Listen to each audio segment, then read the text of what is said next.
O poder da mente contra o crime. Você vai conhecer o trabalho dos policiais que aplicam a hipnose nas investigações. Mas será mesmo que essa técnica polêmica ajuda a encontrar e punir criminosos? A nossa equipe foi ver como funciona o primeiro laboratório policial de hipnose do Brasil. Essa jovem foi vítima de abuso sexual. Como acontece em muitos casos assim, ela não lembra do rosto do agressor. E o motivo é que o cérebro, em casos de traumas ou situações de violência, apaga as lembranças. Como se ao fazer isso, pudesse ajudar a vítima a se recuperar. Mas as informações ficam guardadas no subconsciente. E para chegar até lá, existe uma técnica. A hipnose é usada para combater vícios, tratar doenças. É um método antigo, desde o século XIX, usado pela medicina. As imagens de pessoas em transe despertam curiosidade. Aparecem em dezenas de filmes, às vezes até na comédia. Prontos? 1, 2, 3. Acordem em seu paraíso tropical. Mas o que há de verdade em tudo isso? E se a hipnose consegue tratar problemas de saúde, por que não ajudar também na investigação de crimes? O primeiro e até agora único laboratório policial de hipnose da América Latina funciona no Paraná. Em 17 anos, os policiais usaram a técnica em 800 casos. Garantem que conseguiram resolver 100.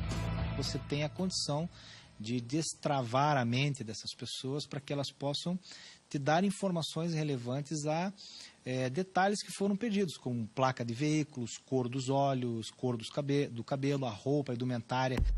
O médico psiquiatra Rui Sampaio comanda o laboratório. Ele explica que a hipnose não é aplicada em qualquer situação e nem tem o poder de resolver um caso. Ela só ajuda.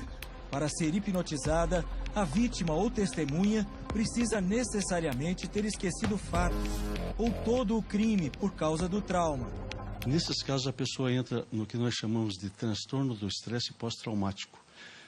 É um nível de ansiedade extremamente alto, onde a pessoa cria amnésias em decorrência do que ela presencia do crime e ela acaba esquecendo detalhes do crime. Depois de sofrer abuso, a jovem de 16 anos que abriu essa reportagem não conseguia se lembrar do rosto do agressor. Sem um retrato falado, a polícia não tinha muitas pistas. Como conseguir essas informações? A gente percebe que ela está bloqueando, então a única forma que se consegue é através dessa técnica, né? É utilizar a hipnose para fazer o desenho. A adolescente é encaminhada a uma sessão de hipnose. Durante o transe, apesar da aparente sonolência, a pessoa permanece o tempo todo consciente e com uma intensa atividade cerebral. Assim, tem maior capacidade de responder aos estímulos do terapeuta. Numa sala fechada, com pouca luz, o psiquiatra pede que a paciente olhe para uma caneta. É uma técnica para capturar a atenção, como o relógio em movimento de pêndulo, uma imagem famosa quando o assunto é hipnose. A luz baixa, a caneta e a voz calma do psiquiatra levam a jovem a um relaxamento profundo. A adolescente é estimulada a lembrar como tudo aconteceu. Você vai rever todos os detalhes. Será que ela vai conseguir lembrar do rosto do agressor? Isso nós vamos descobrir daqui a pouco. Antes, é preciso entender como a hipnose recupera lembranças que a mente apagou. O cérebro humano é como um HD de um computador e as memórias são os arquivos. Mesmo se você esqueceu de alguma coisa, ela ainda está lá, guardada no subconsciente. A hipnose age principalmente na parte do sistema nervoso responsável por regular as emoções, onde ficam armazenadas as lembranças boas e ruins. Para ter resultados, a hipnose deve ser feita sempre por um profissional qualificado, mas é preciso cuidado. O grande problema da hipnose, às vezes, para a população, é fazer dela uma coisa mágica. É preciso que se olhe como um elemento a mais, né? E não como o elemento importante, fundamental. O psiquiatra Marcos Ferraz também explica que algumas vezes até o cérebro se confunde e passa informações erradas. São as falsas memórias.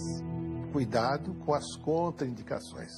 No caso da hipnose, a implantação de falsas memórias é um elemento importante para ser considerado. A polícia paranaense usa a hipnose apenas com vítimas e testemunhas que concordam com o método. Há 5 anos, essa mulher testemunhou o assassinato do namorado. Os dois voltavam para casa a pé quando um homem desceu de uma moto, tirou o capacete, agrediu e matou o rapaz a tiros. Dias depois do crime, a testemunha foi chamada para prestar depoimento e ajudar na elaboração de um retrato falado. Mas, apesar de ter presenciado o assassinato do namorado, ela não conseguia descrever o criminoso. As características do suspeito só foram recuperadas da memória dela com a ajuda da hipnose. A hora que o rapaz desceu da moto, ele tirou o capacete. Foi assim, pouco tempo que eu olhei mesmo pro rosto dele. No momento que eu fui tentar separar a briga, só que eu vi o rosto dele. Como ele me agrediu, bateu com o capacete na minha cabeça, apagou totalmente da minha memória. Com a hipnose, ela conseguiu lembrar detalhes importantes para a investigação. Flashes voltaram, flashes da noite, do momento do crime.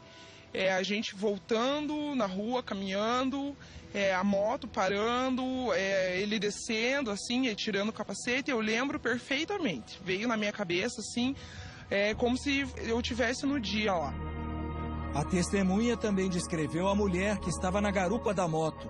A jovem, com um sinal no rosto, não teve participação no crime, mas pode ajudar na identificação do assassino.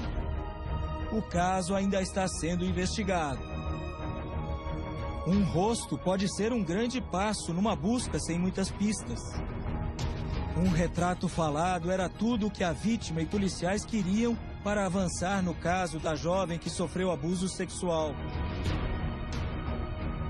Depois da sessão de 1 hora, a jovem vai para a sala onde são feitos os desenhos. O retrato falado do suspeito surge em poucos minutos. É um homem branco, jovem, que usava boné. Eu consegui lembrar das roupas, assim, as coisas que eu já tinha esquecido. Do momento em que eu virei e olhei para a pessoa. Apesar dos bons resultados que a polícia do Paraná tem conseguido, a hipnose ainda causa desconfiança. Eu contesto essa prova. O advogado criminalista Ademar Gomes diz que é difícil usar os resultados da hipnose nos tribunais. É uma prova totalmente, na verdade, nula. Jamais um advogado de bom senso ou um promotor de bom senso e um juiz também irá basear uma prova de hipnose para condenar ou absolver alguém. Para o secretário de Segurança do Paraná, o método deve ser tratado como um meio para realçar as descrições na memória da vítima. A hipnose é uma modalidade médica, conduzida por profissionais, não se está tratando aqui de nada fora da ciência. Enfim, ela pode trazer e traz efetivamente linhas de investigação, informações que são importantes para a orientação da investigação. Veja agora um caso em que melhorar as lembranças ajudou a polícia a resolver um crime de trânsito. Em 2001, no interior do Paraná, um motorista fugiu depois de atropelar e matar 2 jovens. A polícia procurava um carro cor de vinho, mas ao ser hipnotizada, uma testemunha disse que, na verdade, o veículo era azul. Um carro com as mesmas descrições obtidas durante a hipnose foi encontrado dias depois num galpão. Um exame de DNA comprovou. Os vestígios de sangue encontrados na lataria eram de uma das vítimas. Para a polícia do Paraná, não existe dúvida. A hipnose forense é capaz de mudar os rumos de uma investigação. ela não é por si só uma prova.